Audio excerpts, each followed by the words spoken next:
the Bible is human. The 400,000 churches, they don't think that. Probably even millions of people say it's infallible, that it has no flaws whatsoever. Inerrant word of God. It's inerrant. It doesn't make error. It's really 1600, 1700. It's Mayflower energy, because of what's happened in the last 150 years is Bible scholars have mapped every comma and consonant of these texts. Paul's letters, he's telling the Galatians to not listen to these other Christian teachers that follow Jesus, right? Bible scholars say Christianities, early Christianities. It was extremely, extremely varied. And modern American Christianity is almost built on this falsehood that it's just this perfect stream from Jesus to the apostles to Paul to da-da-da-da-da. Yep. The squabbling is 2,000 years old.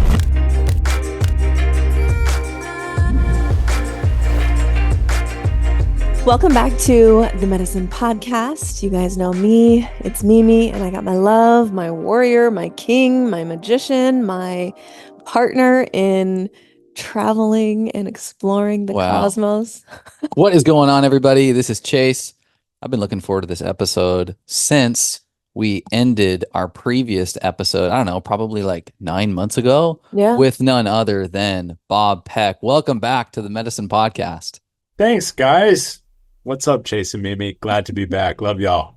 Yeah, I know we've only had like one conversation over the podcast, but between some dialogue on social media, between the fact that I've listened to your book twice and have your voice in my noggin. Plus, we talk about Bob like we do, like he's our friend.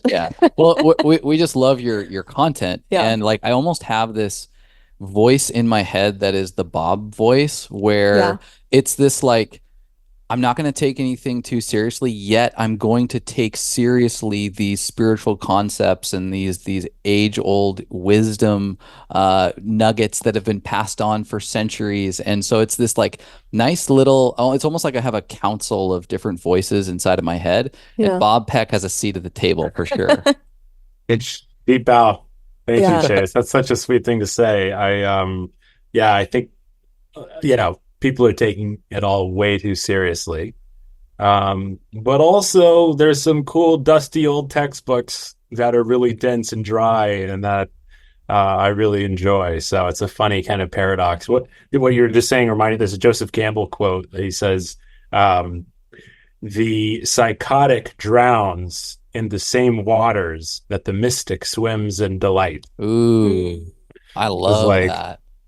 It's like we're so close to being crazy. Yes. But we're backstroking, as opposed to going under. Totally. I've often used an analogy where religion can sometimes be the floating device, let's just call it a life jacket or a raft for the ocean. And it can give you the experience of seemingly swimming, but it's almost like pseudo swimming. You have a flotation device that keeps you from the direct experience of the water.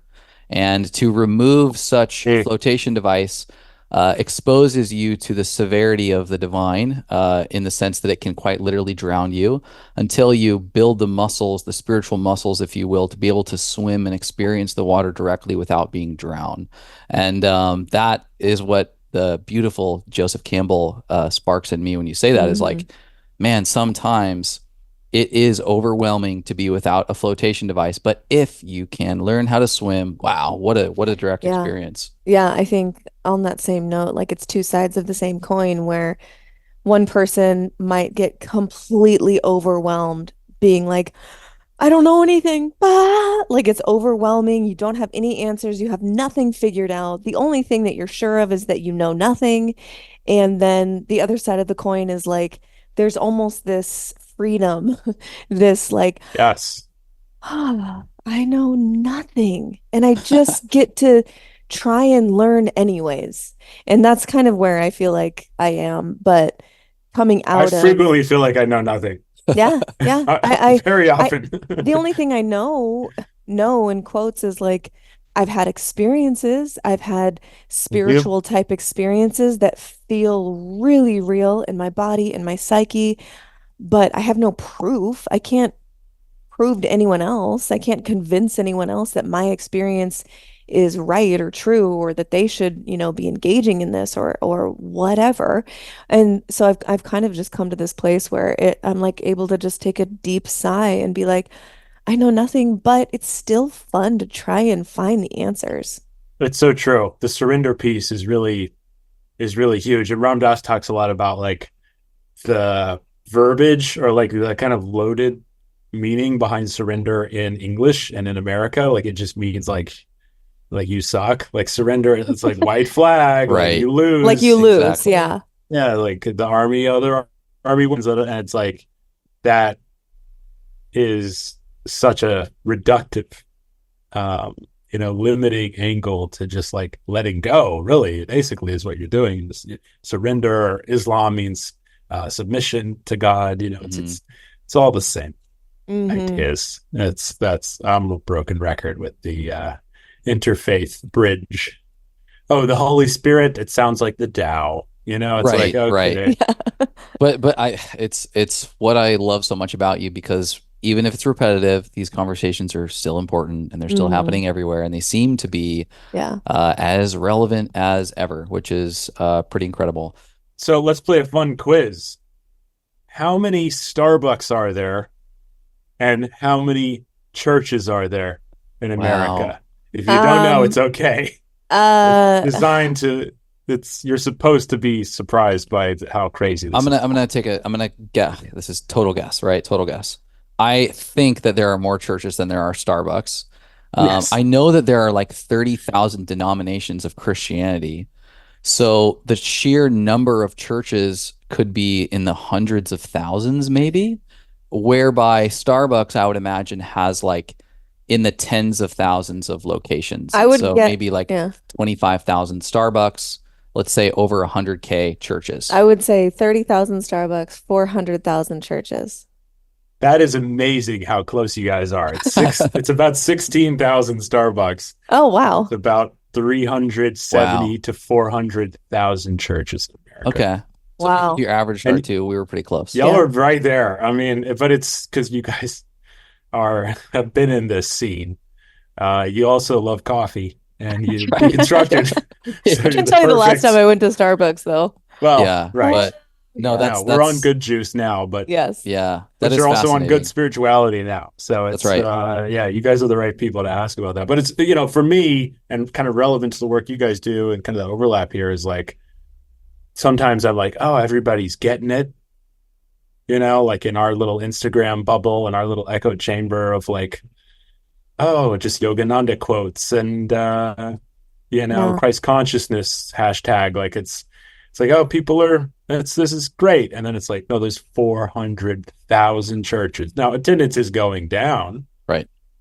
but there's a lot of Christians that, I'm not really doing anything for the Christians that are happy in their faith tradition. And that's not Right. my intention because I think Christianity is a valid path to divine, For sure. just like every major spiritual path. But there are a lot of Christians that are suffering, that are confused, that are lost, Yeah. Or causing suffering. or causing suffering, even worse, Yeah.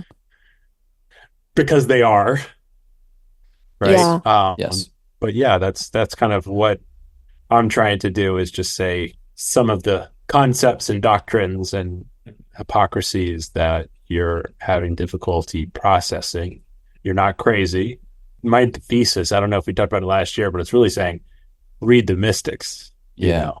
Because Mhm. Jesus was a mystic, Buddha was a mystic, but there's Yeah. been so many men Yeah. and Right. women throughout history in all faith traditions, and no faith tradition Yeah. that broke the veil, that saw through the transitory nature of this world, saw through its mirage, like the fact that pleasure causes pain and the fact that Mhm. we can never be fully satisfied by anything outside of ourselves. Right. My work is to point people to them. Yeah, Yeah. I mean, I can attest to that personally because when I was definitely having like major questions around Christianity, but like I didn't have a next thing that I was looking towards. I just was noticing that there were some inconsistencies, that it felt rigid and didn't really align with the way that the rest of my life was moving.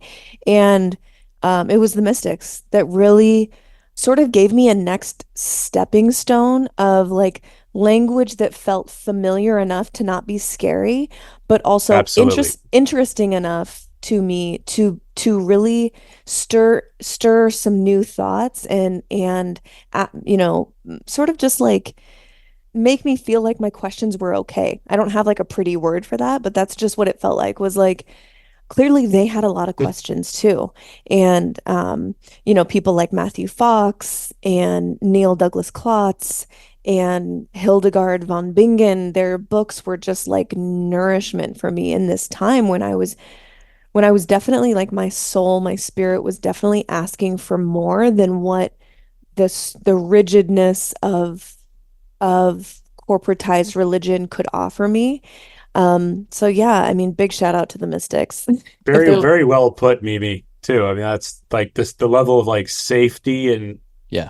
kind of vulnerability and also similarly accessibility at the Yes. same time. Like they Yes. have that familiar language, like you said. I think that's really, really key. What's funny too, though, to me is they're not very good at advertising themselves. That's how you know it's the whole legit. point. Yeah. Yeah. That's how you The whole know point it's is they legit. broke the egoic need to Yeah. do that. So you might not, it Yeah. takes some searching a little bit. In this little cup, I have my favorite way to enjoy mushy love, which is in combination with cold milk. We drink raw cow's milk, and I put it about 8 ounces of milk in with about a scoop and a half of mushy love. That combination, like the cold version of mushy love, tastes like liquid graham crackers. Like, I shit you not. If you don't know yet what mushy love is, it's our mushroom elixir with 500 milligrams of chaga, which is amazing for gut support. They call it the king of mushrooms. And then 500 milligrams as well of tremella mushroom, which is the beauty mushroom. And she is most known for holding 500 times her weight in water. The more hydrated we are, the more plump and dewy and fresh and young our skin looks. Plump and dewy. For Mushy Love, go to getmushylove.com and you can use the code MEDICINE for a nice little discount that we only give to our medicine podcast listeners. It's so true. And we were talking, before we hit record around sort of these like diamond in the rough, not even in the rough. It's these sort of like untapped gems from the mainstream world of marketing and content creation and the YouTubes and the Instagrams and the podcasts. And there are these select few who maybe have been on one show or maybe none at all, or maybe it's an author that's got some like quirky book from God knows how long ago, and it might be in some sort of spiritual shop, but you're never going to see it anywhere else. And, they're chilling like a hermit somewhere in the mountain, just like living life, loving it. My favorite. It's the best. And they haven't quite cracked this sort of like content creation world, right? But when you connect with them, you are like, oh, wow, I'm in the presence of a real wise man or wise woman. It will be best if I lean in here. Mm-hmm. And so I'm excited, obviously, to get into the conversation today. And that's a little bit of a taste of all the things we'll be chatting about. But Bob's book has been out for well over a year now. Original Sin is a Lie. We talked about it on our last episode with Bob. We'll have a link in the show notes. Highly encourage you to check out that episode, but I don't think you'll need it in order to enjoy today's conversation. Today's just a big check-in with Bob because Bob is doing amazing things. I'd like to make him just a resident of the Medicine Podcast where we're checking in at least once a year, if not every 6 months or so. But Bob, what have you been into? The book was a success. It's just a massive tool for anybody on this spiritual journey. But what have been some of the things that have, caught your attention or that you've been really leaning into since we last chatted? Thanks so much, Chase. I'm really into Wall Street trading. No, I'm just kidding. Which is fine also, though, if you're into that. Right. Yeah. I do work in big tech, so that is true. The paradox. To the last point on books, my favorite thing is finding like a single digit review book. Like when there's like less than 10 reviews of a book, it's like this, it's like I'm kind of pretentious, like with my tastes around like music, and like I'm the kind of guy who's like, oh yeah, I really like their early stuff, the Tame Impala Lonerism, like that's the record. Like Currents is good, The new ones are good, but you want inner speaker. Like that's Totally. who I am, and it translates, I think, also to books. Like I'm not going to read, uh, you know, but if there's 15,000 5 stars, 4 stars on Amazon, I'm not picking that up. It's not probably for me. So there's my little ego speaking about it. No, it's been cool. I've been trying to promote the book, in a sincere way. I get some nice messages from people who have enjoyed Original Sin as a Lie, like you guys, and happy to kind of continue to get it out there. I'm a self-published author, so it's all really kind of my own content engine that's promoting that. I am reawakening my podcast this year, and so happy to announce that and point people to that. It'll be up soon. I've had a few interviews. I have a few more coming up, so it'll be I guess I'll have about 4 to 6 fully done in the next 6 weeks or so. I'm also Awesome. trying to be gentle with myself. I Yeah, have a yeah. 4-year-old and Right. busy corporate job, and spinning all the plates. But excited for the new pod and meeting people. I mean, meeting people like you guys. It's been really amazing. I think you saw my post because you commented on it, Chase. There's a Jung quote where he says, I'm kind of paraphrasing, he says, no matter how lonely you feel, if you do your work sincerely and consciously, unknown friends will seek out and find you. Mhm. Love that. And It's so good. so good. It's like you step into the embodiment of what you're really trying to do in order to serve other people, in order to kind of heal yourself in a sense. And the more you do that over this consistent time, you will stumble into other people that are resonating with that level. So I've been really grateful for kind of new friends in that realm of creativity and spirituality. Can I pause you there for just a second? Yeah. Who, I'm sure you get a lot of messages, you receive obviously comments and reviews and things like that of the positive ones. Everyone's bound to have some haters out there. We surely do, and we just try to well, you don't actually know me, so I'm not taking this to heart. So, but anyways, of the positive ones, what kind of themes are you noticing? Who's drawn to this and what are they getting out of it? If you could identify a few themes or trends, I guess. Definitely have my ex-fundies. Shout out. Fundamentalists for the listeners out there that aren't Yeah. I mean, I've fundies. met a couple of actually a few gals that came from pretty kind of hardcore. I met an ex-Mennonite. Oh yeah. And I'm trying to get her on my podcast. She said she's going to come. Cool. They were she was knitting her own clothes and wore bonnets and stuff like that. Literally it's like a cousin to the Amish for anybody listening. It's like a very similar environment. We had some Mennonite communities near where we grew up in Spokane, Washington, actually. It is not a positive environment, as you can assume. Yeah, I don't know much about it. Well, she was abused essentially. And her father was a big part of that, and he was also not very well. He was essentially protected by the church as it's Iron Age shit, sure, to be frank. And she got out of there, and then she did. I think we talked about this on our pod. I'm broken record about it a little bit, but Act 1, Act 2, Act 3. In terms of without being too patronizing. right. But Act 1 tends to be for a lot of people kind of traditional religious upbringing, institutional religion.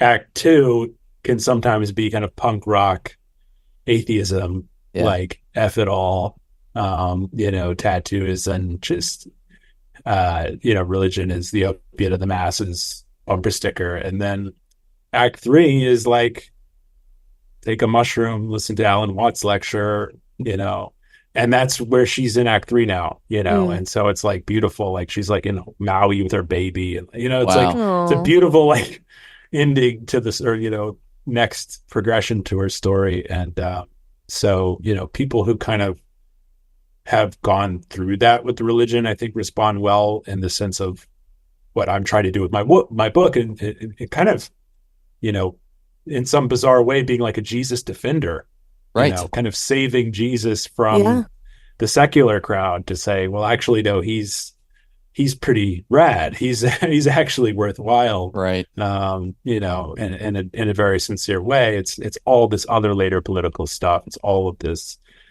all of these diverse, different, you know, early church fathers that argued and you know, created this very political machine eventually that becomes the state of Rome. It's formative Christianity is fascinating. Obviously, I touched on that with you guys, that we might jump into it a little further. It's been Yes.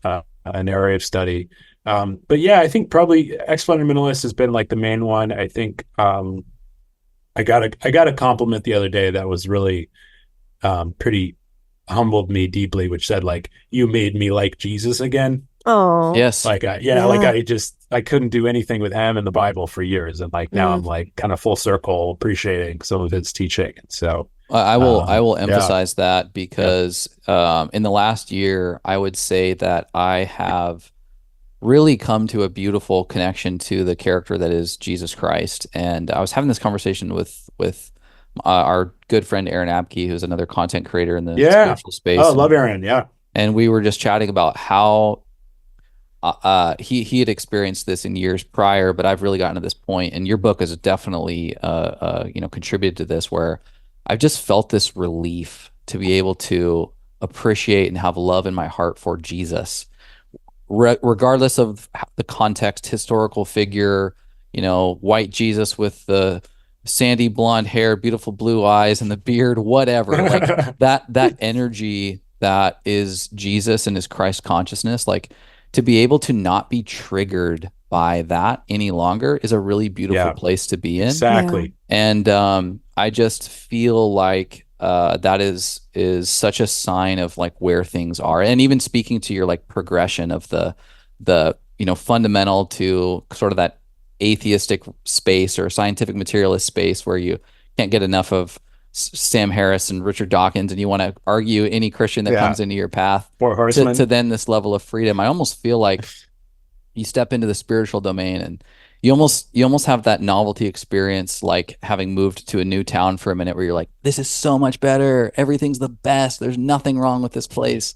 And slowly but surely you see the same sort of like human patterns surfacing, and you see the same corporatized version of spirituality that you've seen in Christianity a million times. And there's charlatans, and there's lots of money being thrown around, and certain practices that may not have resonated as much as they just were cute and kind of exciting, but don't actually hold as much like spiritual density as they're proclaimed to be.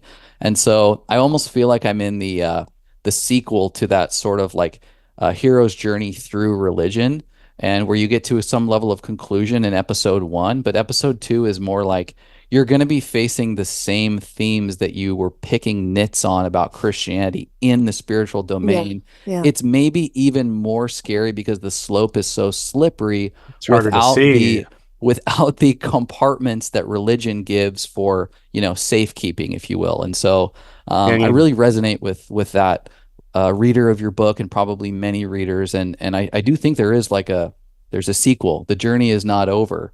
There is more challenge ahead.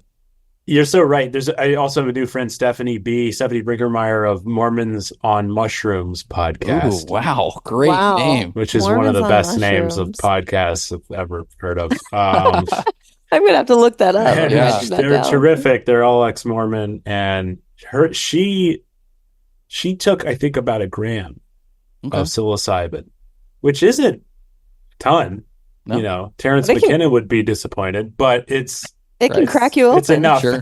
Yeah, 1 gram's enough to feel the cosmic vibratory nature of all phenomena for a couple hours. And putting it lightly. I mean, I've felt the beating heart of all sentient beings with that device. And what she said it wasn't actually the night of. She said it was days later in church. She was just sitting there and she goes, this is bullshit. Like just days after the trip. Yeah. And she, shared with me, I won't go too deep into her story. You guys can look her up. She's a great creator and writer. But she's also dealt with some of the harrowing nature of New Age and kind of post religious spirituality kind of opportunists. And, I mean, for me, kind of within mystic philosophy, I really fall back on that. There's overlap between kind of quote unquote New Age and mystic philosophy, of course. New Age kind of draws from everything. And when I say New Age, I probably mean it the least pejorative of anyone. Usually when people say New Age, they mean it kind of as an insult. Yeah. But to me, I'm kind of like, we need a new era of connected, appreciation of many different traditions and indigenous and Eastern and interfaith. And, it's a lot of what it's doing is I think useful mostly. But there is this, the issue is the ego. Yeah. And that's present in our mind. The ego isn't restricted to any religious tradition or spiritual path just like the mystics can break it anywhere, the ego is present anywhere as well. Sure. And there's kind of some fun theories or hypotheses about like ego within spirituality kind of as like a last resort. So it like turns up the heat almost. It's like if you're on the spiritual path, the ego might even be more profound because it's falling down the well. It's grabbing for the rocks on the way out, but it's gonna really kind of ramp it up before it's undone.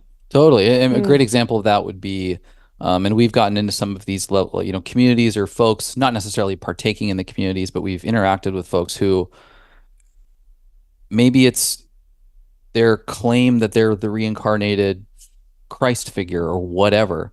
And again, it's not for me to judge that necessarily, but it's kind of like, wow, really, that's what you're experiencing and willing to actually share. But it's those types of moments that remind me of what you're saying, where it's like ego's last attempt to like hang on. You can get so down the rabbit hole on a New Age idea or a New Age philosophy, and get so high on your own supply from that experience that you start to paint or make connections to very literal interpretations of what could be happening for you in your own experience. And maybe, calling yourself a star seed from, another planet that has a very specific mission to do XYZ on this incarnation. And again, like, awesome, dude. Like our great friend Ryan Meeks always says, I don't care if it's the spaghetti monster that you're worshiping. If it's bringing you closer to love and abundance, great. And so it's kind of like, that's some of the experiences that I've had in the loosely termed, New Age space or even just the spirituality community that make me think about what you just said. Well, one of the key characteristics of the ego, if not the defining characteristic, is specialness. Right. Mm-hmm. And I mean, the ego loves it. The ego loves specialness. We have it in chosen people, in religious traditions, and we have it in, false teachers. And I'm this person that's came to deliver. Anybody that actually does the thing, that actually is connected, doesn't take any credit. They're vessels. They're vehicles for, for the connection. And actually this book that I got a couple of quotes from, which might be a good segue. Yeah. Women of Power and Grace, these female mystics, they're just completely, I use this word and maybe it's wrong, but egoless, but not in a doormat way, like in a really powerful way of like just being completely connected. There's a few Christians in here. There's a few Hindus in here. There's a few, there's a Muslim princess. There's a variety of practitioners of faith traditions. And for the Christian saints, these females in particular, they're just doing the work of the Sacred Heart of Jesus. Like they're just completely dependent on being guided and taken care of by Jesus. And they're just surrounded by miracles. One of these women is Mother Frances Cabrini, who believe was the first or second American saint. canonized. She came from Italy in the late 1800s and lived in New York and like founded all of these. Typically, they work extremely hard on behalf of the needy. They create, relief organizations and house the houseless, and they live they do this crazy thing. They live the teaching. They embody Wild. The Sermon on the Mount. It's crazy. And they take no credit, and they just say it's just God's, we can just rely on God to help us, and so on. So inspiring. Just like sitting here reading this book in the park, like just being fine. I'm fine. Yeah. No, I that's love amazing. that. I would love to, segue into that. And this book specifically, and some of the things that you're learning about these women mystics, and something that probably does not get enough attention. Yeah. You use the term egoless, which I can see how you like almost hesitate saying that, but Yeah. what it makes me think of is like people who, in this case, women who are so comfortable in their true nature. Like they are so confident in who they actually are that they don't have to project it externally. Sort of like a very beautiful woman not having to tell other people like, I'm really beautiful. I'm really beautiful. I'm really beautiful. I'm really beautiful. If you are, people will see it. You don't need to convince other people or try to explain your beauty. It just is. And if you are comfortable in yourself, you don't have to keep checking outside of yourself to make sure that it's true. Yeah. Which is sort of a silly example. Well, here's Giving me chills. No, you're giving me chills, honestly. It's self-acceptance. It is, right. An even sillier example, we just watched Roadhouse on the Max app, everybody. If you haven't seen Roadhouse, highly recommend. But Swayze. So Dalton is this cooler, it's called. He's like the ultimate bouncer. It's a great example. He refuses to fight these assholes inside of his bar, and rather continues to trick them into fighting outside to get them kicked out. He can't physically kick them out without starting a fight inside of the club. So he's like, fine, guys, let's take this outside and I'll show you what's up. Once he gets them outside, he's like, all right, bye. Closes the doors. They can't come back in. And it's almost like he knows he has the ability. He knows he has the power to take these guys down. But the greater good, or at least the authentic version of himself that he's committed to as this cooler, he almost tricks them without violence to leaving the club. And I love that you brought Roadhouse into this. By the way, this is my Reels clip. Yeah. Is Chase with the Swayze ref. Let's go. I'm laughing because it's also like an 80s porno, so just like disclaimer there. It has not aged well, everybody. Not So I'm not approving anything along those lines. That's hilarious. There's a lot of muscles shots in that film. Yeah, a lot of butts, a lot of boobs. Well, yes, no. Would love to unpack these. Beautiful segue into unpacking the mystic women that we in this space just don't hear about it. Yeah. That's what I was telling you guys. It's like I read The Boys.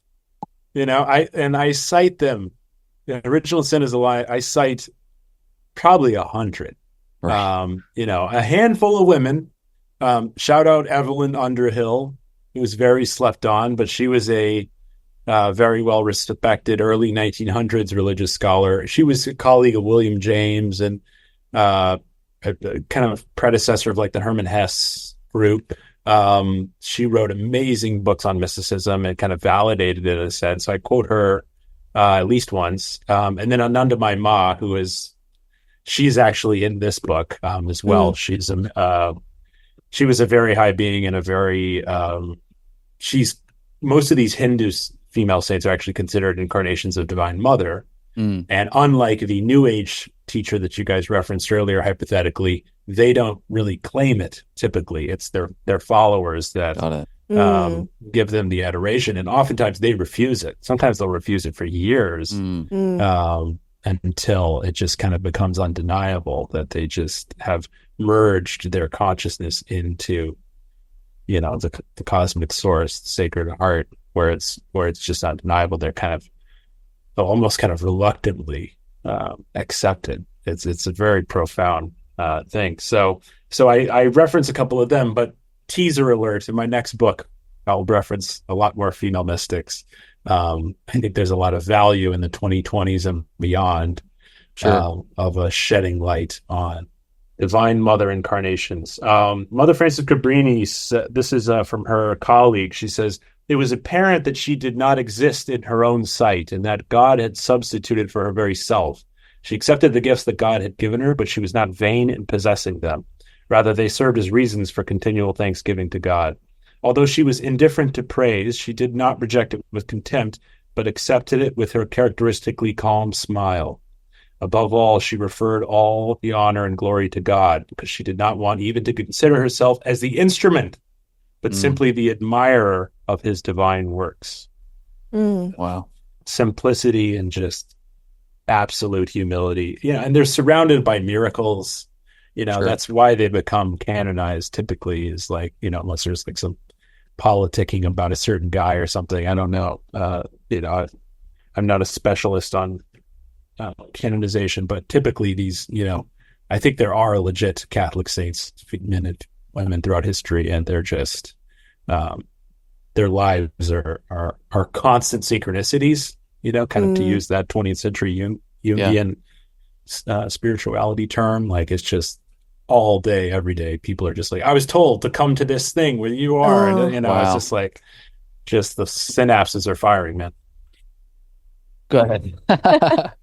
I was going to say, when you mention surrounded by miracles, are you using miracles sort of synonymously with synchronicities, or? Yeah, they're pretty overlappy for me. Okay. Because I would think love there's definitely healings and stuff. I'm in that world, dear listener. I'm open to,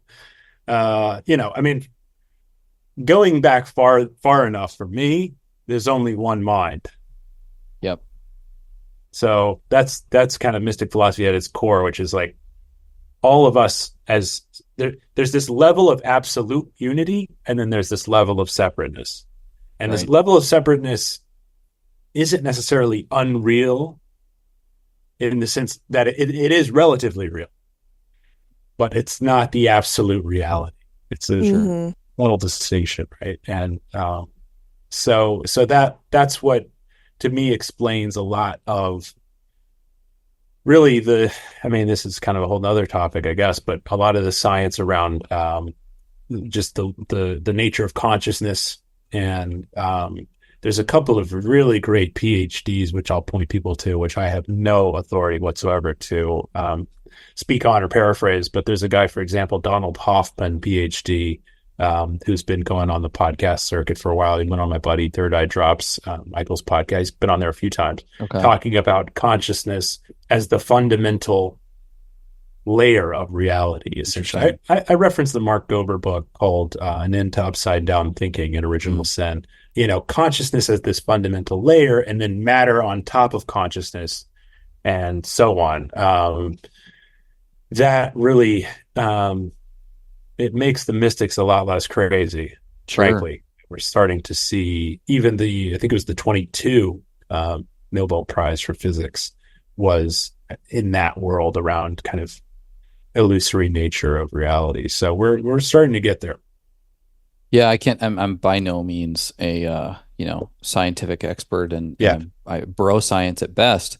But it is compelling when you start to step into other realms outside of spirituality, and especially when the scientific verbiage is almost spiritual in nature as it's articulated on these various podcasts. And you if you're someone who has delved into spirituality at all, you can start to see like little spiritual themes showing up in the zeros and ones that are coming out of the scientific mouth, and you're sort of like, damn, that's actually really consistent. And I can't help but think that like authentic science and authentic spirituality are inching closer to each other behind the scenes of all of this kind of surface level bullshit on both sides. And yes, there's politics in both sides. That's very true. But to your point, and well put, there's a metaphor from Yogananda days of radio waves, which I reference in the book, which is fantastic, which is radio waves are coming through us right now. They're all around us. Now we have Wi-Fi and whatever, but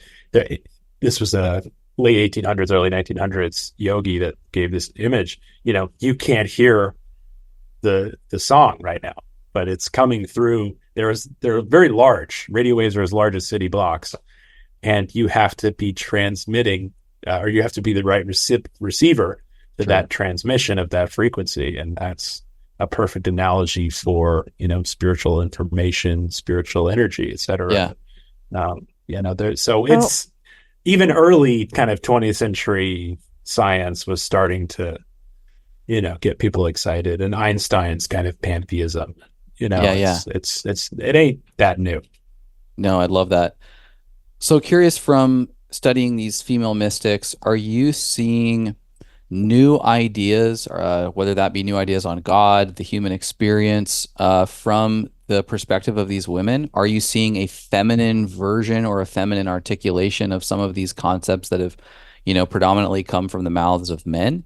What has really stood out to you from sort of like any aha moments or light bulb moments as you've studied these women? That's a really great question. There's another.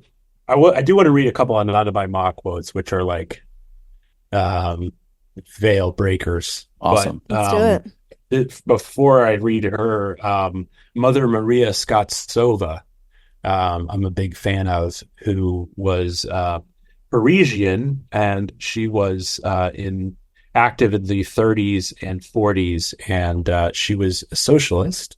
Mm. She was a tireless advocate of the poor. She was just exhaustively feeding and housing people. She was arrested by the Nazis. Mm. She was killed in a concentration camp. Wow. And her story is unbelievable. And she was just charming. She was this like bright light of a woman. And, obviously the end of her life is extremely sad and tragic, but also she carried this sense of inspiration in terms of her connection to the divine and cheerfulness. And she just was like always exhaustively trying to be helpful and trying to be an instrument of God, which is unique, to answer your question. Like there's not that life story, that incarnation of that individual, is its own narrative. It's its own movie. She says, let me see if this is the right. Yeah, this is it. She says, in terms of external trials, she was often being criticized by many of the pious Orthodox churchgoers who judged her shabbiness of attire, her smoking, especially in public, her cavalier treatment of fasts, her late-night lofty discussions with intellectual friends in her room, the irregularity of her liturgical life, and her familiarity with the underworld, as behaviors all quite unbecoming for a nun. Some right-wing immigrants thought her views smacked of socialism, even communism. Maria herself wryly observed, "For church circles, we are too far to the left. For the left, we are too church-minded." Oh, man. That resonates. That's a hero. I mean, that is the hero. That's my gal. She's a legit bridge from people who need help to the real stuff that the church has to offer, which is help, housing, food, not humanity. Just like dignity. Not just like a cool place to go on Sunday morning to get a coffee and a donut and, attend a rock concert. Like there's so much more to church. And obviously that wasn't happening back then when you said that quote, or when that quote was from, but like, holy crap, I just hear like, she was an actual servant of the church. She really was. She was very special. Maria, Mother Maria Skotsova.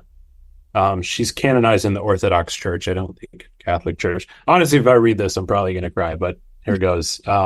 This is her in the camp. One of the other prisoners who knew her wrote this. He said, "She was never downcast.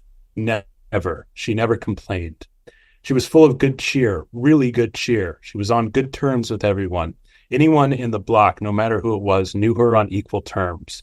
She was the kind of person who made no distinction between people, in contrast to almost all the other inmates who were compelled to form in-groups with only a few other souls in order to cope with the emotionally overwhelming physical and psychological camp conditions. She got on well with the young and elderly, with those who held extremely progressive political views and those whose religious beliefs differed radically from hers. She allowed nothing of secondary importance to impede her contact with people. She exercised an enormous influence on us all. No matter what our nationality, age, political convictions, this had no significance whatsoever. Mother Maria was adored by all. We were cut off from our families, and somehow she provided us with. Wow. That last line is powerful.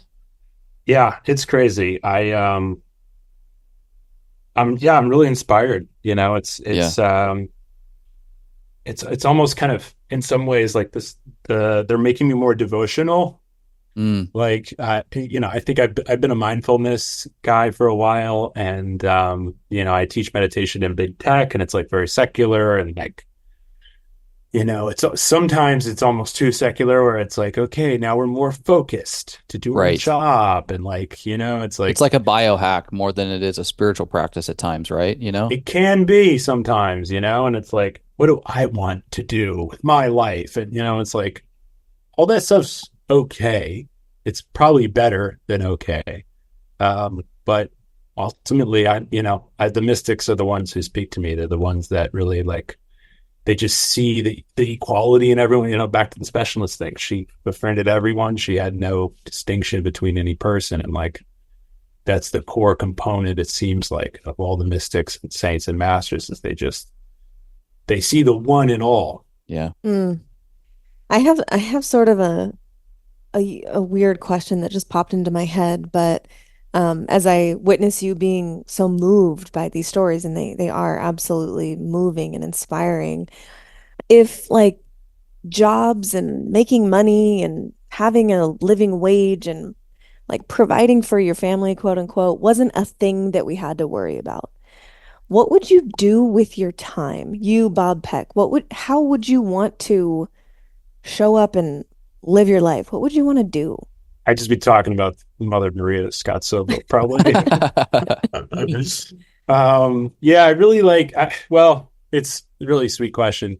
Thank you, Mimi. I'm reawakening this podcast, and my background's in documentary. You guys know that, but I made films for years, and kind of was starving artist, and kind of coming back to that world and like content creation online. But I'm the long-term project for me. I'm trying to be gentle with myself on deadlines, but it's probably courses around these kinds of people, really, frankly, like courses on the mystics, kind of just a little more in-depth than the book, but also still trying to be accessible, not necessarily trying to be like an MIT course or a Harvard course or whatever, but like, trying to do what I do, like trying to be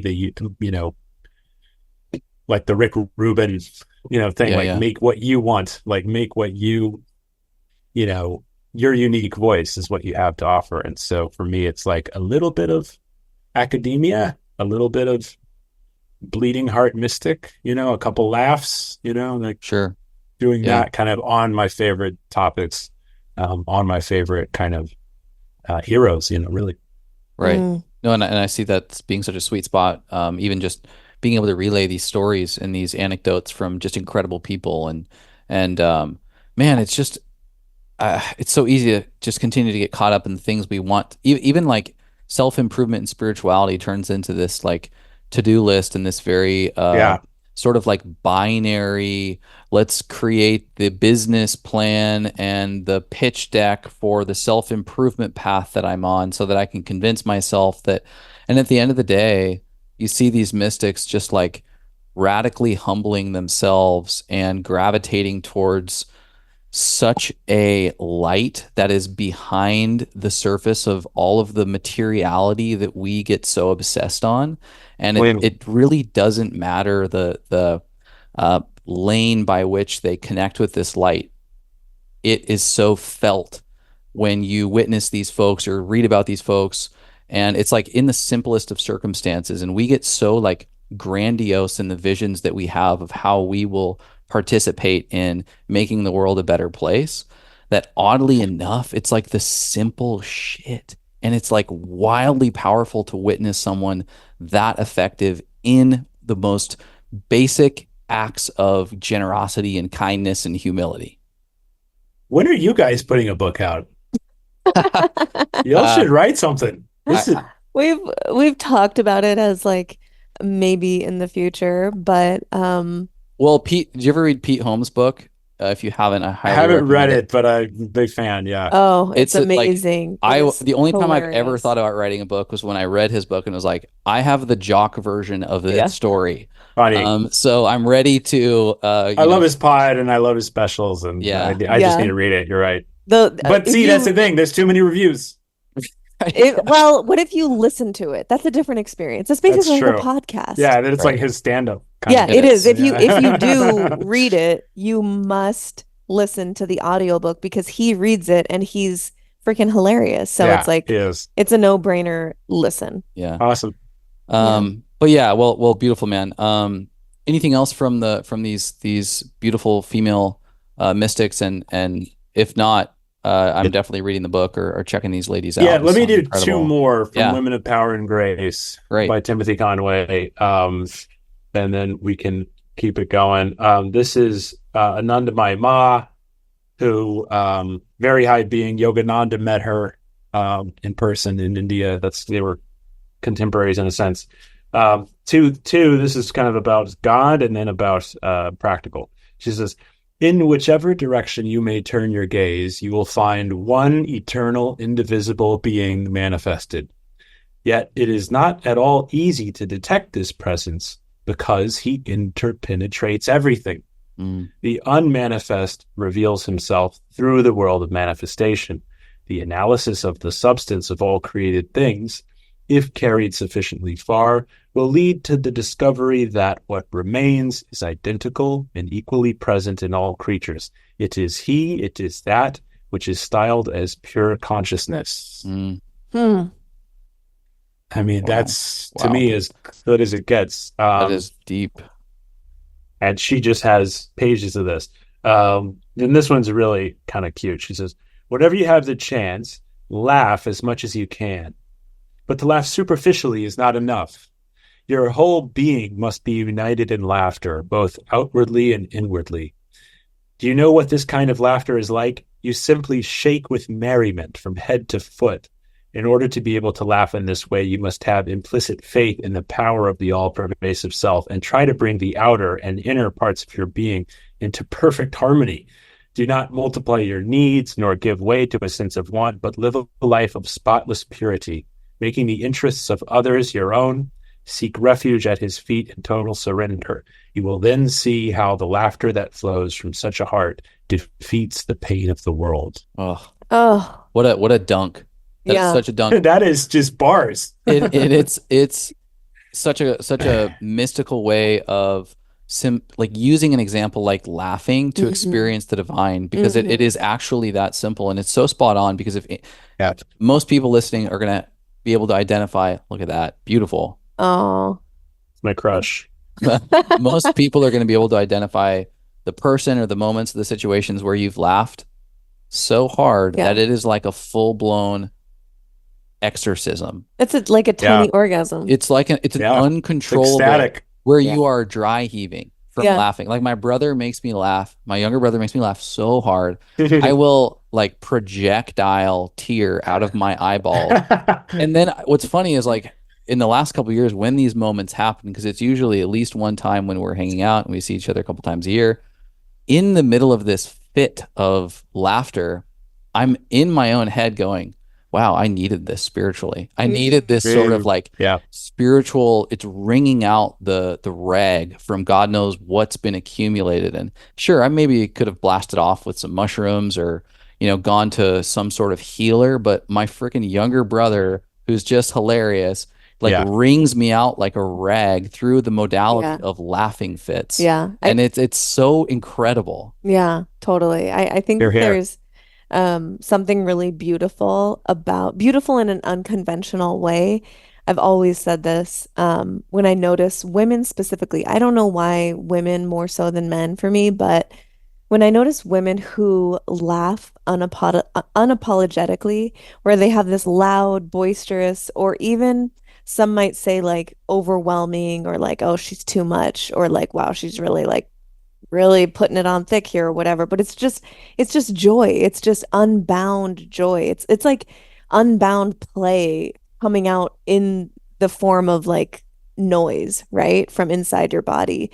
And I think that there's a reason why they say that, women in general are more attracted to a man that or to men that can make them laugh. And it is a sort of surrendering to that unbound play inside of you. And I don't know if it's the same for men towards women, but that's a very real thing for women, is like being able to let go and let this out. Yeah. And that very I much like feels laughers. I yeah, like loud laughers. Yeah. that insight like very clearly comes from a feminine perspective, because that act of surrender is a Yeah. feminine It is. act, Yeah. right? And It's a like vulnerable, yeah. exactly. So beautiful. Wow. Really Yeah. love that. I love that. Well, remind me the book title and author. Yeah, it's Women of Power and Grace by Timothy Conway, PhD. Incredible. All right, we'll put a link in the show notes. There might be more than 10 reviews after, we have a couple people read it here from the podcast. Now there's 13 reviews. Oh, okay. No, Okay. I Well, don't it's know. already Yeah. passed. Okay. Okay. Well, How dare we discover him? right. Well, that's awesome. And to plug your upcoming, re-release of your podcast, sounds like Tim's going to be a guest, which He'll be on. Yeah, awesome. he's fantastic. It's really cool. He's very, very wise and touches my heart. He wasn't recording, so I should just say it on you guys. He asked me my son's name, which is also Bob. Mm. And he said, someday you'll have to tell him the significance of your name spiritually. And I was like, what are you talking about? And he goes, Bob, B-O-B. Oh my gosh. Wow. It's like, That's I've so never in all my years thought of my name like that. But Oh he's man. he's just in the zone of presence of being, and made me laugh. I know. I am definitely using that for the Bobs that I know in my life. B-O-B. I love that. B. Yeah. So That's really cool. That's it kind of sparks something in me that I had in my mind to ask you, because you had mentioned earlier that you have a 4-year-old son, which you obviously Yes. just mentioned again. And I'm always curious to hear from parents who are, it's very obvious that they are on a spiritual path, right? They are doing their best to learn and to absorb any wisdom possible in their surroundings, in their environment. And you certainly seem like one of those people. And so I'm always curious to hear from people like you who have children. What is the biggest lesson or the most significant lesson or piece of wisdom that you are embodying or trying to teach your son, and vice versa? What's the most significant lesson that your son is teaching or has taught you? A really deep, beautiful question. He's very, my dad says strong-willed, which is a nice way to frame that. My wife is much more psychologically sophisticated with him. Not shocking. We're hunters and gatherers, and they're the community heads, and that's 100,000 years of evolution, and it's not that crazy. Because he and I gorilla up a little Oh bit. yeah. He just turned 4, so he's very like, no, but I want this, and I'm like, well, you cannot have this, and it's like that's not, it's just like, well, but I want it, and she's very much like, but if you want this, then like it's like she's more magic with those kinds of conversations. I think to answer your question, Mimi, what one of the more profound things I think I could share is like he's like figuring out what's okay and like what's it okay to be like, And I think whenever he kind of is vulnerable about like being silly or about being honest or about like being kind to someone, like it seems like my job is to just validate like Mm. the shit out of that. Yeah. Just be like, yo, that was really, really awesome that you were just kind right there. Or that was Mm. really awesome that you were just honest with me about that. Or that was really funny that you were just being silly and like lighthearted, like I think like probably the worst thing I could do would be like, if he's like just having a nice little time and I'm just like, hey, like, what are you doing? Like, we like, cause we've all done that and we've all had that happen to us with our parents. Everybody Right. has it to varying degrees, but it seems like the trick is like to encourage their authenticity, their true expressions of themselves.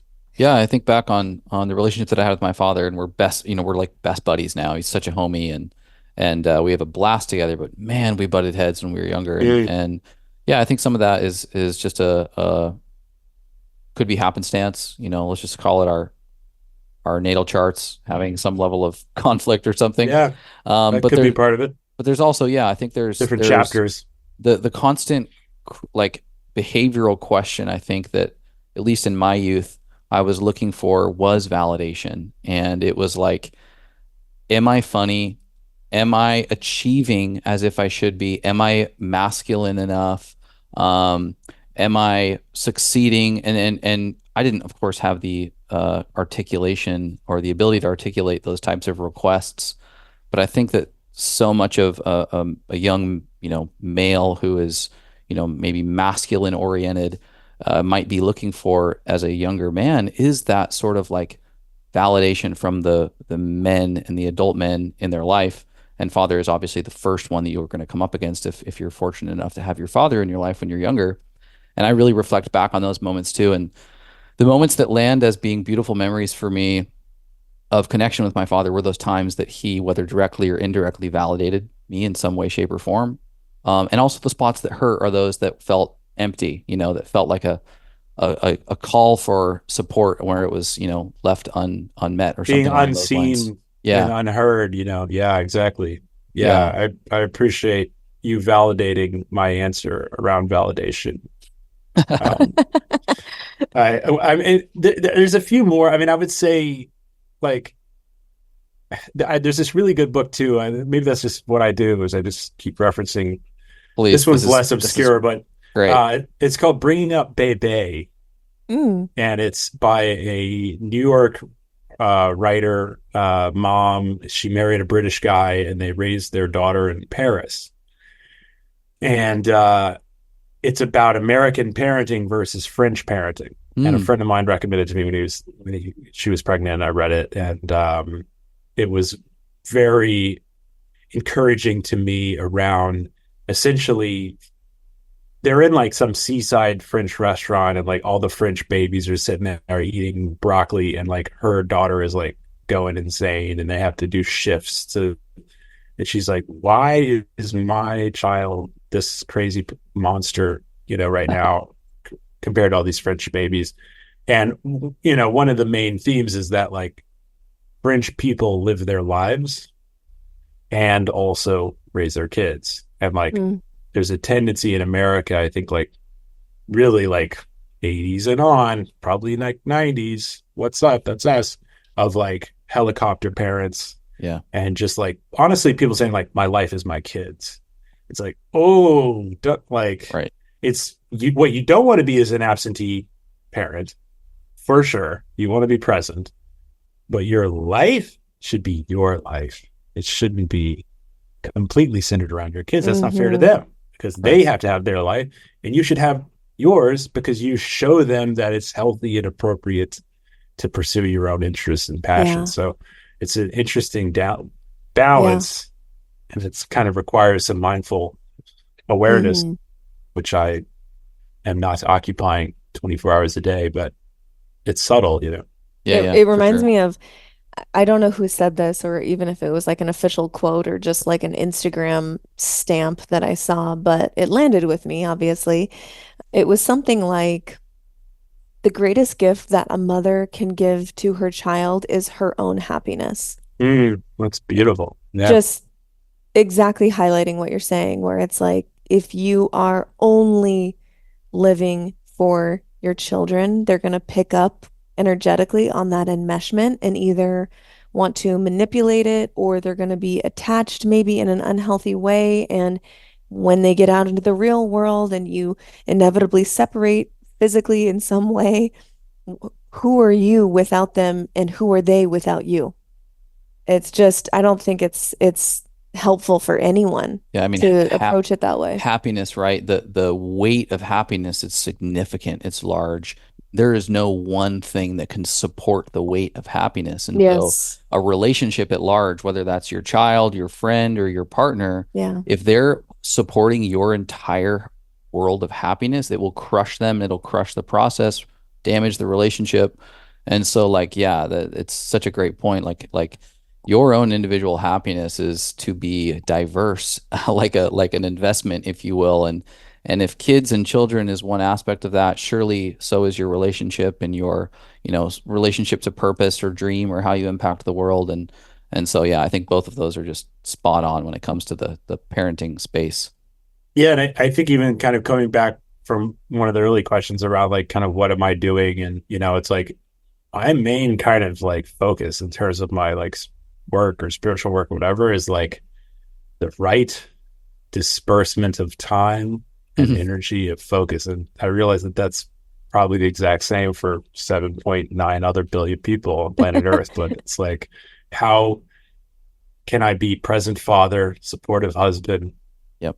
Yeah. supportive son, brother, friend, community member, citizen, world member, writer, podcast, so, and account manager. How can I do all of them? Yeah, definitely. No.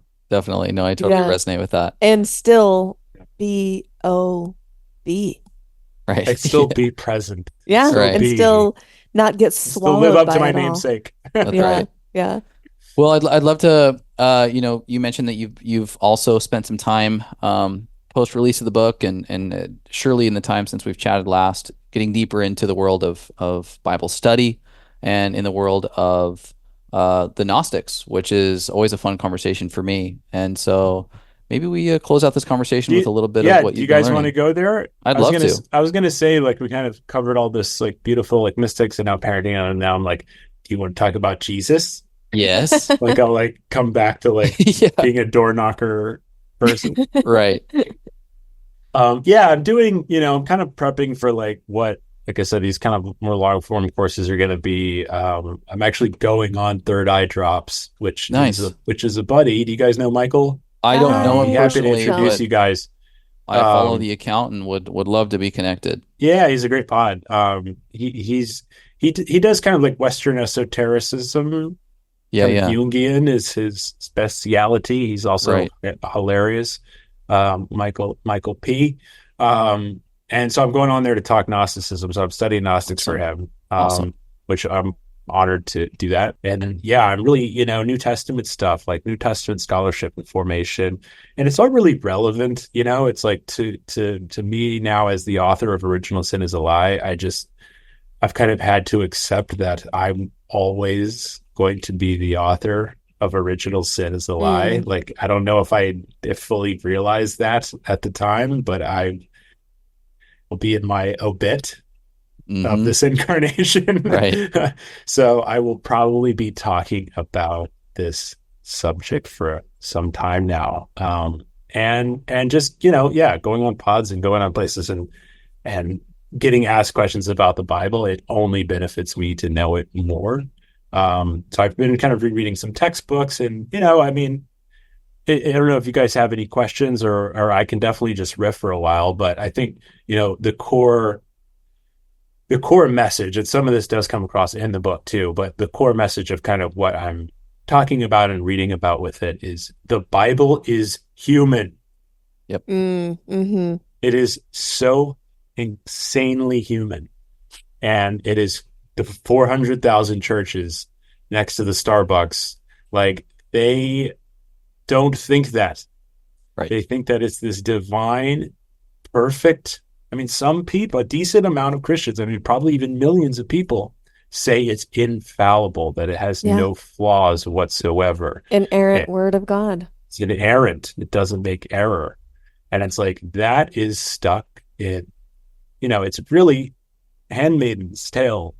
Yes. It's really 1600s, 1700s. It's Mayflower energy because of what's happened in the last 150 years is Bible scholars have mapped every comma and consonant of these texts. Like they know them so minutely. They know the translations, they know the copies, they know where the additions are, they know what the overlaps are. And so I really love it. I mean, I think the reason why I'm so into it, I was telling my wife I was rereading a textbook on New Testament scholarship, and one of the pieces that I got so excited about was that Paul's letters he's telling the Galatians to not listen to these other Christian teachers right. that follow Jesus, right? Yeah. So Paul is the earliest New Testament writer. His letters are 50s. He's killed in around 62, 64.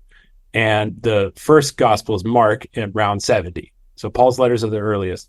His earliest authentic letters, he's saying, don't listen to the other people talking about Jesus because they got it wrong. They're talking about essentially Paul, this is complicated, but Paul, one thing that he's saying is it's about his death and resurrection and salvation, not about his ethical teachings as much. So don't listen to these other teachers that are all obsessed with his teachings. What you need to do is focus on the salvation and resurrection. That's obviously reductionist, but it's really funny to me that it's that diverse that early in terms of it. Yeah. Bible scholars say Christianities, early Christianities. Sure. It was extremely, extremely varied, and modern American Christianity is almost built on this falsehood that it's just this perfect stream from Jesus to the apostles to Paul to da da da da da. Yep. And it's the squabbling is 2,000 years old. It is, and it's a mind F when you come to that realization. For me, that was going to a Christian college, a Presbyterian college, and in my theology required classes, they were articulating some of these challenges and consistencies, and my BS radar went off a little bit because I'm like, wait a second, I've built a life, or my family's built a life on so many of these ideas that it is this sort of like linear timeline of events, and it starts out with Jesus, and then it's the apostles, and then it's Paul, and there's this sort of like interesting hierarchy of authority, but nobody really talks about it with these cast of characters in the Bible and any sort of contradiction. Even some of the New Testament discrepancies between Peter and Paul are like so blatantly evident when you read the books, but are sort of like glossed over as non-problematic whatsoever when it comes to just challenging the authority of these written works altogether.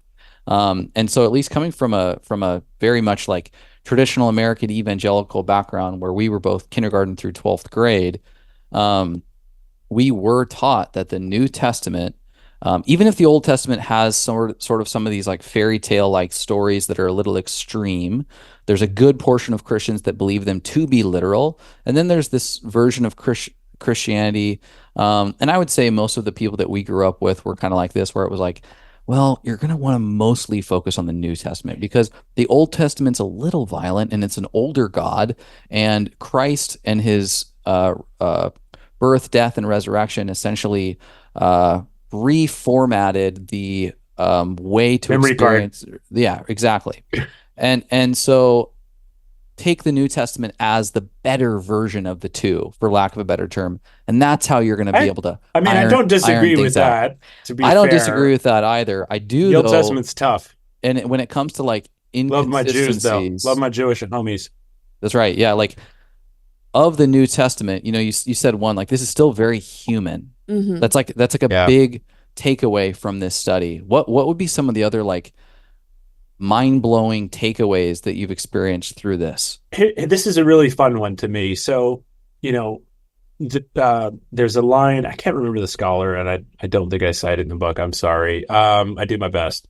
The Jesus of Mark wouldn't recognize the Jesus of John. Yeah. Right. So that's how varied the portrayals of the Jesus character are in the Gospels. And when I say Jesus character, I'm not suggesting that he was made up.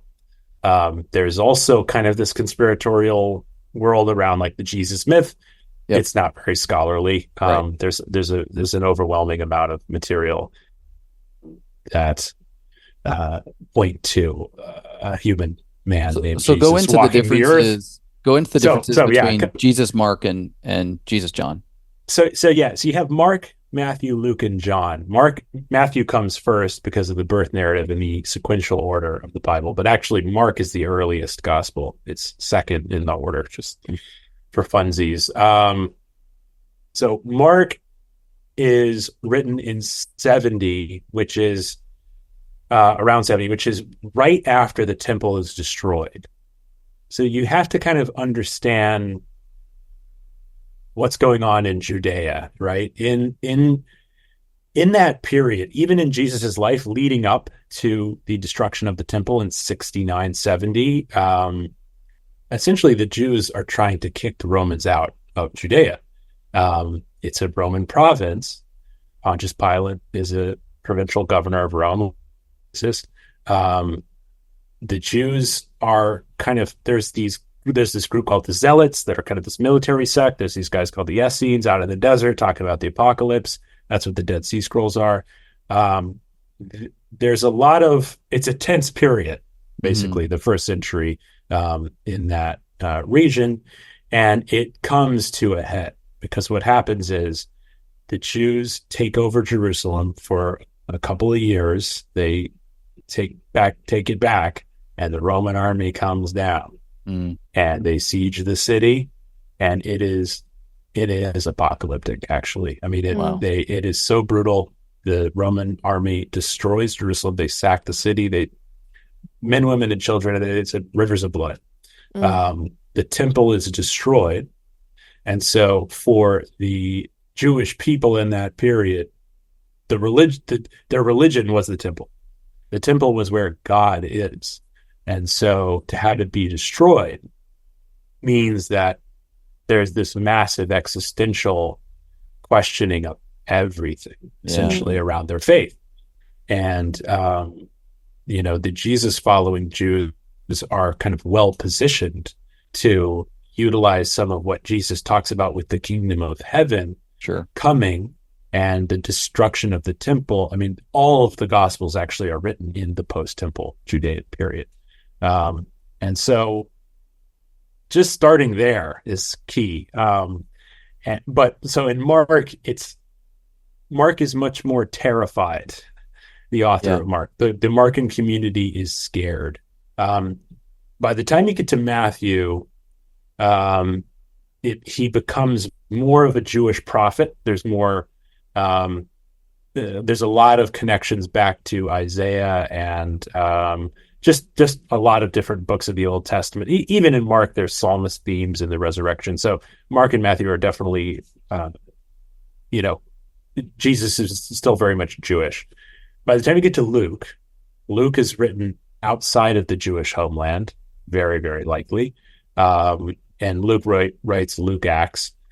Luke's Jesus isn't really concerned with Jewish tradition or certainly not the law of the prophets as much. He's more concerned about the poor and the Gentiles and just kind of incorporating this new era of the kingdom of heaven. By the time you get to John, which is around 100 to 120, a lot of that post-temple kind of craziness and scariness has gone away, and Christianity is starting to become its own thing. Paul and the original James, the brother of Jesus, and Peter and Paul were all killed around in the 60s leading up to the destruction of the temple. So you have kind of 2-3 generations later, Christianity is becoming its own thing. And John is wildly different from the Hmm. three gospels, as I talk about in the book, and any good Bible scholar. I'm not a Bible scholar, I'm a student of the Bible scholarship, but any good Bible scholar, this is self-evident stuff. Clement of Alexandria even was the first, was an Orthodox bishop, called John the spiritual gospel. Yeah. It's the spiritual one. We know it's not quite as historical. It's still got some good stuff. There's some nice lines in John, but the fact that, for example, in American Christianity, John 3:16 is the kind of mantra of Tim Tebow's face paint. And, Jesus. it's a crazy, just the Yeah. fact that it's become this banner for contemporary Christianity.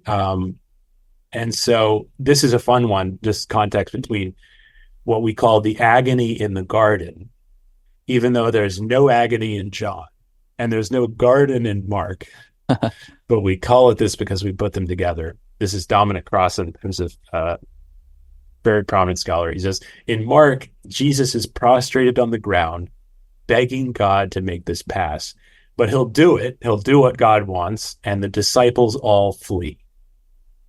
Mark is writing again to the persecuted community in the immediate aftermath Sure. of the temple's destruction. In John, about 30 to 50 years later, Jesus is not on the ground.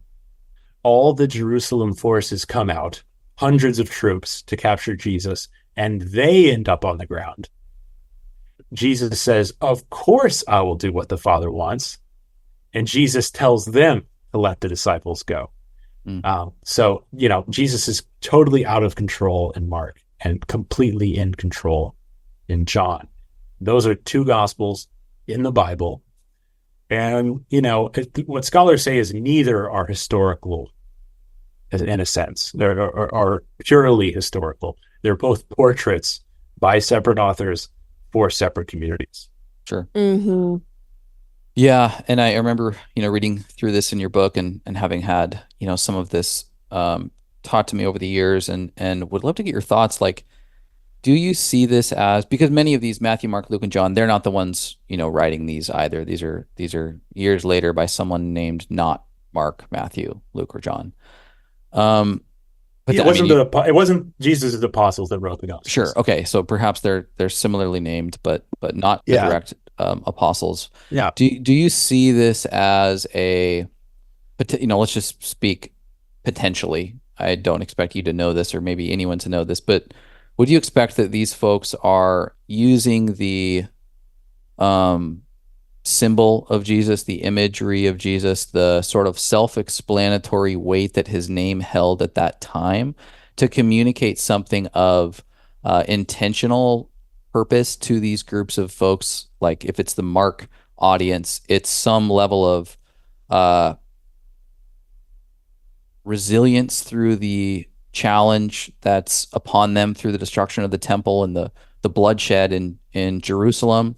Some level of despite the horrific circumstances, there's salvation through some level of, Jesus-inspired story.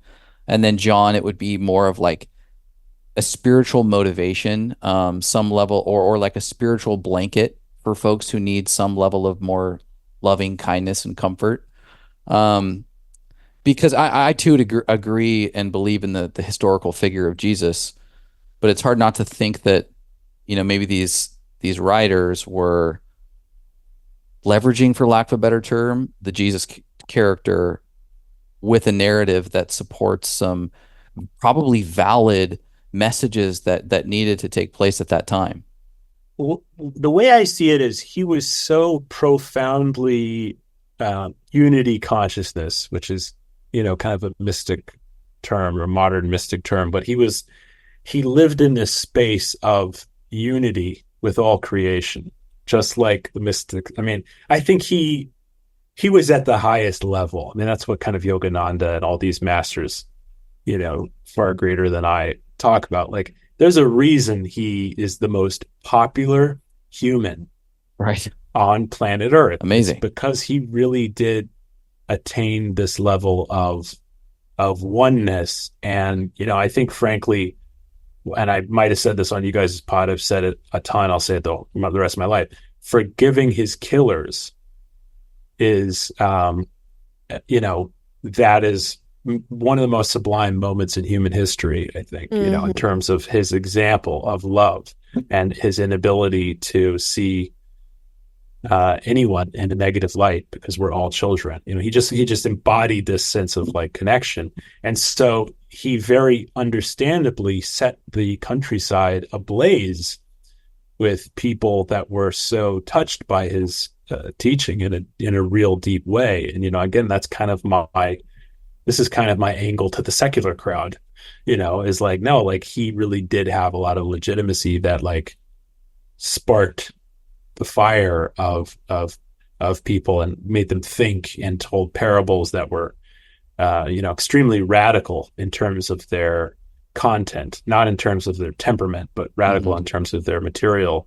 For example, maligning the Jewish priest versus the Samaritan, and the Good Samaritan is like insane. I mean, they would have been, whoever heard that would have been thinking about that for weeks. So he just kind of lived this life in that space. And then, then you have, it's about 20 years before Paul's letters. And then you had this other piece. Let me touch on Q for a second. It's called the Q source, or the Q document, which is getting out there, but it's still pretty dense Bible scholarship. But kind of back to like the scoring of the words and the concepts, et cetera, in the Gospels, you have it's called the two-source hypothesis. So you have Marcus the earliest, and then you have Matthew and Luke. Let's forget about John for a second. I don't know the exact amount, but I want to say it's around 40% of Mark's 5 chapter. Like there's like 5 big teaching are in Matthew and Luke, and they're almost exact. Like they might even be verbatim. And so it's like, oh, clearly we know that the Matthean author and the Lucan author had Mark, because a massive amount of Mark is actually inside of both of those Gospels. There is another chunk of overlap between Matthew and Luke that is verbatim, and it's verbatim in Greek, which means that it must have been a written source, and it's about the same amount. And then there's about 5 to 10% that's unique to Luke and Matthew. Okay. And we don't have that document. We call it, the Germans figured this out, so they called it Q for Quella, which means source in German. And so it's the way there's like a diagram like Mark and Q, and they make up Matthew and Luke alongside of some of their own contributions. And what's fascinating to me is someone who kind of, I guess, a big point of my work is to like call out this idea that Jesus he saves the sins of the world, the kind of the blood ransom of his death for all, because we don't have to do anything because he already did it, right? And that's such a core component of Christianity. I realize it's personal for a lot of people, so I'm not trying to offend anyone, but it's, in my view, it's a later creation of the institution. And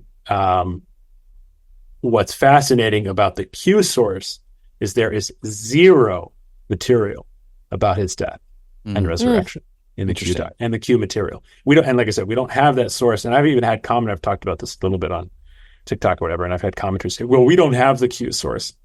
I'm aware. We know what the overlapping verses are in Matthew and Luke.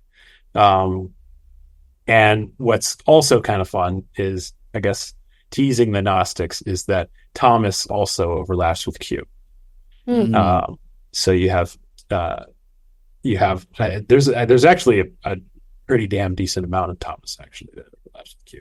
Wow. So we don't think Thomas was Q necessarily, but Thomas overlaps with the Synoptics much more than John. Interesting. Who is Q? Relevant question still, which is very interesting. Very inconvenient for Bible scholars. Right, definitely. Well, yeah, this is really fascinating stuff, and highlighting the fact that such a critical component to corporatized, especially American Christianity, is this practice of asking Jesus into your heart and then repetitively, there's no, one size fits all protocol for continuing to ask for forgiveness for your sins to Jesus through prayer so that you can avoid hell. And you go in at length in your book around some of the misconceptions about hell and even how it was, potentially even a later edition and things of that nature. But then there's also this conversation around like death, resurrection, and that being such a critical component. And even though I've gotten to a great place as it pertains to Christianity as a legitimate spiritual path and a legitimate protocol for connecting with the divine in really, really profound and beautiful ways, I still I'm not, quite certain on some of these other components, and it's what keeps me, quite a ways away from being a Christian. And so in this study, are you seeing maybe challenge on the idea of the death and resurrection as well? Well, yeah, in terms of its significance, in terms of what does it mean, there's a lot of Messiah candidates in that period. There's actually even this what's called the Second Revolt against Rome, which is about 60 years after the first revolt, is called the Bar Kokhba Revolt, which was a Jewish leader named Bar Kokhba. And he even took Jerusalem for some time in the early second century. And the Christians are basically saying, he can't be the Messiah. We already have one. Wow. And so there's a lot of, there's just a lot of different hypotheses about what that means. And so, for me, I'm very grateful to have also found the Eastern mystics and masters, because in Hindu stories, and I'm just going to keep referencing books, I don't care. In Autobiography of a Yogi, which is one of the most famous spiritual masterpieces of the last 100 years, Yogananda's guru appears to him after he had died. And this is, I'm kind of making a joke here, obviously, but like, it's not that uncommon in these kinds of stories. The Hindus talk about, see the students see the master. When you break the veil of separateness, when you break the veil of the atomic cellular level, I haven't done it, so I can speak from experience, but you are able to materialize and dematerialize, according to these accounts. And, so I'm personally, as a mystic, I'm very open to the idea that Jesus appeared to his disciples, and appeared to Paul on the road to Damascus. That's what you do when you're done incarnating, when you've completed the wheel of samsara.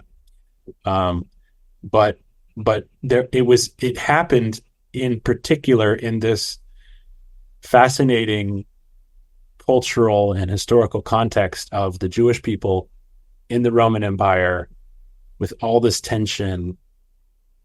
And even like the growth of Christianity, there's a great doc called From Jesus to Christ that I've kind of helped brush up on, and they talk about how like the Jewish diaspora across the Roman Empire absolutely helped launch Christianity, because there were Jews in all of these other different regions across the Roman Empire that were open to hearing about this new sect of, Jesus following Jews, at that time as they were kind of becoming Christian. And so there's just so much. It's really such a fun puzzle piece to me. Right. Like it's like you could literally study this your whole life, and you'll continually learn new, kind of fascinating like aspects and moments and clarity on it. And so, yeah, I think for me, I'm fascinated by both the like historical scholarship side of it and the mystical spiritual side of it. And when you look at it, when you look at the Jesus story with both of those lenses, the modern American Christianity thing just crumbles. It just has no solidity. Exactly. And it's like an indirect byproduct of just spending time with real intention in Christianity. It's just a byproduct. Like people ask me about my deconstruction story often, and I'm like, I went to college, and it was like in my face. I went to a Yeah, Christian yeah, college that had curriculum that required us to take theology, philosophy, psychology, sociology, and I got into it and was like, history of religions, history of Christianity. I'm like, this, I'm putting a little pressure on this thing and it's not holding up. And I'm not even the brightest star in the sky here. What's going on? All while learning a lot about history and then what's been a decade plus journey of finding some real beauty and some real gems in this space, despite the conflict that it has with my upbringing and the identity that was constructed for the first, 18 years of my life. totally. Very beautifully put. There's an untangling that has to happen. It seems like, or ought to happen, or can happen from this information. And then, I had a good friend that said, he's like, he's a pastor's kid even. He's like, everything in my life is Christian, and I'm really struggling kind of with the departure. Mm-hmm. And I basically said, you don't got to leave nothing, Yeah. because it's a valid path to God. Lean into the person, lean into the Nazarene, really Yeah. read his, if that's resonating with you, if you appreciate the Christian community, but a lot of people that kind of have that relationship, that's such a cultivated piece. In some ways it's negative, admittedly, because it can become controlling, but I think in some ways it can be really beautiful, and, lean into the beautiful profundity of it, the liberated side of it. And also, again, read the saints, read Right. the mystics. Eckhart Tolle, he got his name from Meister Eckhart. Meister Eckhart is an amazing German Christian mystic, Christian theologian. He actually was kicked out, but he was, tied to the Jesus tradition.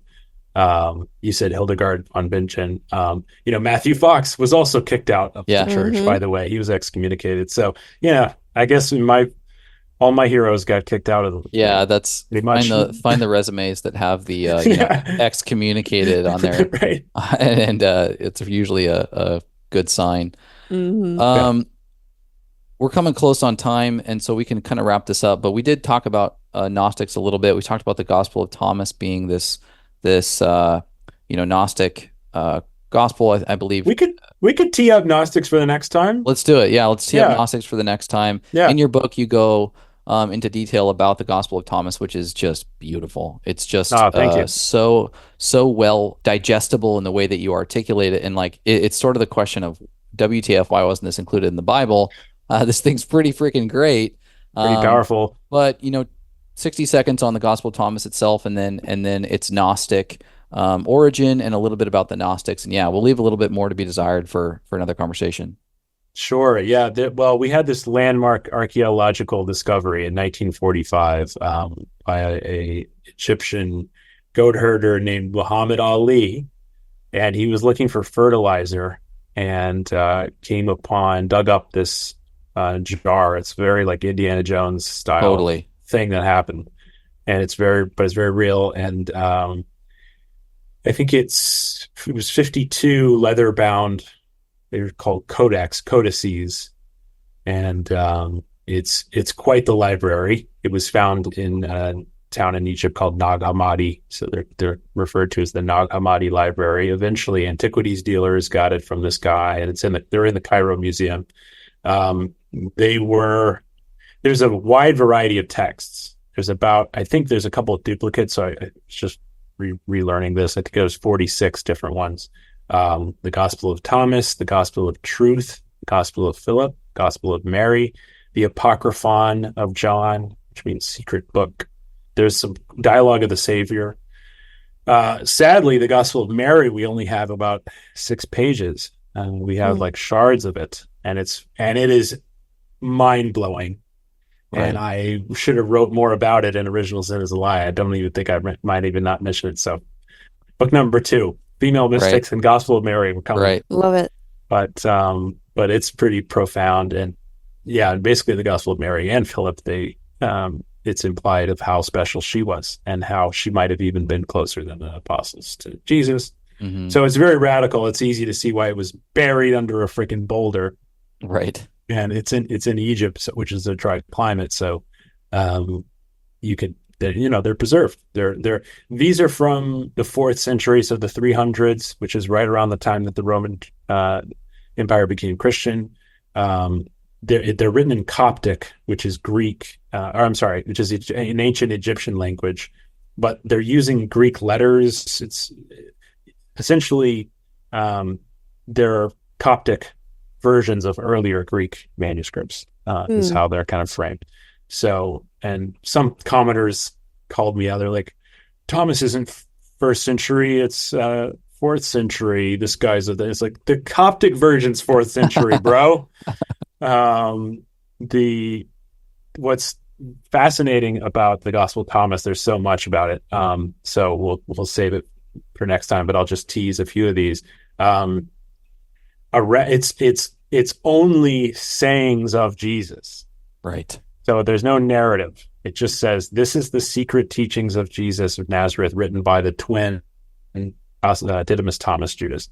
And it just says, Jesus said this. Jesus said this. There's 117 sayings, and around half of them are almost identical to New Testament teaching imagery, such as the mustard seed, such as the wedding garment, such as tell me what I'm like. The hits. Yeah. The hits are in Thomas. And what's very cool about Thomas, I'd say two more little factoids. One is when it's a similar teaching content to the New Testament, it's more primitive than the New Testament version. So I give an example in the book, but I can't give it off the top of my head. But essentially, it's like if it's one sentence in Thomas, it's like 3 in Mark. I see. Yeah. And so, more simplistic. It's more simplistic, which implies earlier friends. Sure. I mean, it's like, it's not crazy to think that. And right. Bible scholars now, they argue about this, about it,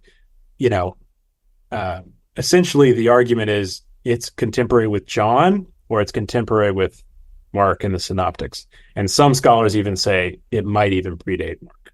Wow. And I'm in the predate Mark camp as a student, as not a Greek scholar or anything. But more typically the more traditional Christian scholars say, it's early, it's around John. But kind of the less traditional, typically Christians, Bible scholars say, no, it's freaking early. It's there's no narrative, guys. Like, right. That's what I was gonna say. Yeah. It literally, it sounds like somebody's like diary, like just notes, like class notes, like just frantically almost, right? And then the last kind of cool thing is it's for the lines that aren't in the New Testament, they sound like the Upanishads.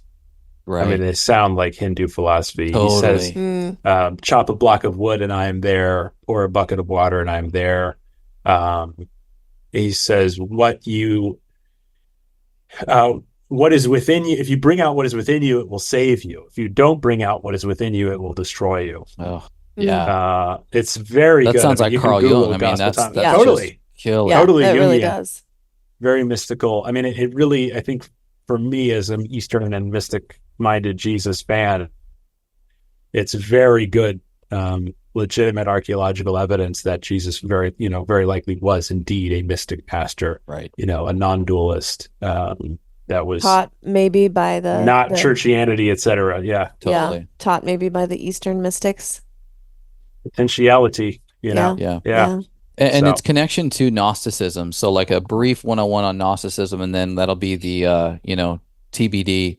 The idea around Gnosticism, it comes from the Greek word gnosis, which means knowledge or kind of spiritual knowledge, ethical knowledge. And the idea was that Jesus was kind of giving us spiritual knowledge for our own selves, for our own awakening, and at odds kind of with the Orthodox version. And there's also a fun political narrative with Bishop Irenaeus, who wrote against heresies, who was this kind of Gnostic hunter, Irenaeus of Lyon. So it becomes, I mean, that's got to be a movie at some point. It's like it's this novelistic betrayals, and Wow. just again the humanistic side of like the development of early Christianity is really bizarre. But yeah, eventually all the Gnostics were, considered heretics, and many were killed, and their books were buried, guys. And but here's the thing: we found them.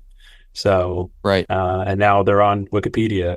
It's like, Yeah. so that crazy old Egyptian monk that was running from, who knows, some Right. soldiers. Thank you, bro. Wild. Respect, Totally mad wild. respect, because Yeah, now we have seriously. all these sources, that we would not have had otherwise. What a mystery. What a fun Yeah, mystery that we all get to seriously. participate in. And when you relieve yourself of the weight that is making sure that you're going to go to heaven, not Right. hell, Then you can really have fun with it. this becomes really, really fun. And to be continued, I'd love to get further into some of those Gnostic texts and some of the ideas that Gnostics have around even just the way that the world works, and their own articulation of the matrix and things of that nature Sure. that have really inspired a lot of like modern ideas that are even in like the scientific community as it comes to like the quantum reality, and even just like the language that they use is not unlike Neo in the Matrix. And so there's some fun stuff there. There is some fun stuff. They also have some wackiness a little bit, but Yeah. it's fun. Like almost Lord of the Ringsian, Yeah. some of the like cosmology, but also here's the other thing. Gnostics are also very diverse. Sure. And they argued, and they're not a monolith, so you kind of got to go by teachers. Right. Kind of Marcion, Valentinus, Basilides are kind of the main three, but they kind of had their own schools and differences. So we'll tease that for next time. I'll be glad to go in. I'll be more familiar by then. And incredible. But yeah, I appreciate you guys, and thank you for letting me blab about my favorite stuff. Yeah, it's so fun. Consider this, if you're ever working out new material, consider this just an open invite at all times. This is your thank you. Resident platform, if you will. So man, just so much appreciation for you. I could talk to you all day long, and let's continue to do this, because it's just it's like a love language for me. So much gratitude. Right back at you. Thank you guys. Where can people find you? You obviously got your podcast coming out. More Original Sin is a Lie website, Amazon. Yeah, the rebrand of the podcast is TBD, but I'll have it. It should be out very soon, next couple of months. But yeah, Original Sin is a Lie on Instagram is really kind of where I'm the most active. It's also .com, and it's on Amazon and Audible, Awesome. Spotify, where books are sold. Beautiful. Yeah. Anyone who's listening who has not yet read the book, but maybe grew up religious and has some questions, you don't quite know what you believe, or you're just looking to, get some feelers out there in a very approachable, accessible way. Original Sin is a Lie is definitely should be your next stop as far as books go. Thank you. Yeah, thank you. Thank you guys for hanging out with us. And if this episode of this conversation moved you in any way, go ahead and share it with a friend or someone you love. And we will talk to you next time. Go spread some light. Okay, bye. Thank you so much for listening. If you enjoyed that, check out right over here for some more fun clips. Oh, and you're going to want to subscribe. Bye.